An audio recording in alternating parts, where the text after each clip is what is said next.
So after that horrendous garden building install video I put up a couple of days ago, we had a lot of people asking basically how would we do it. There's loads of variables to this, but roughly speaking this is probably how we normally do it.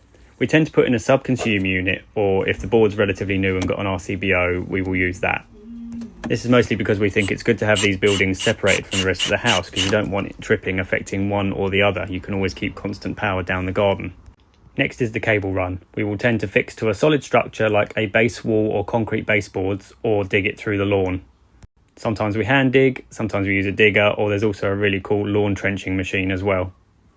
Had a bit of a back and forth with people about this, but we tend to use 10mm SWA too. A lot of our installs are quite long distances, but to be honest, because of volt drop, generally if it's anything over sort of 25-30 metres, for a 32 amp supply you need to be using 10mm anyway. And it certainly doesn't help to have the provision either, because people always add stuff after you've finished anyway. In terms of installing our cable, we always use this twin wall ducting.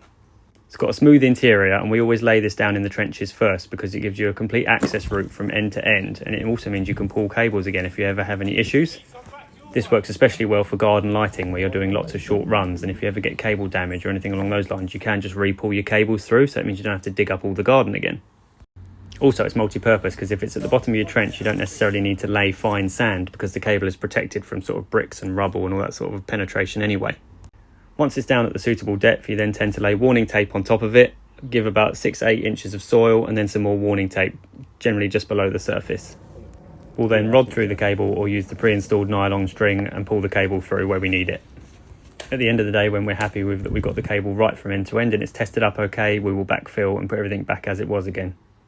Generally after a week or two, there's pretty much no evidence that you've been there. Then with regards to the building itself, we'll always install a sub-consume unit inside the building, and depending if it's a twin wall structure or just a solid wooden structure, we'll either run the cabling into the walls and liaise with the construction company, or we'll run our own PVC conduit inside. The PVC conduit always makes for a neat install, customers always seem to like it.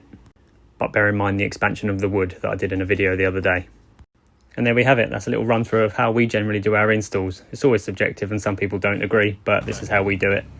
Just an FYI, this is how not to bury a cable.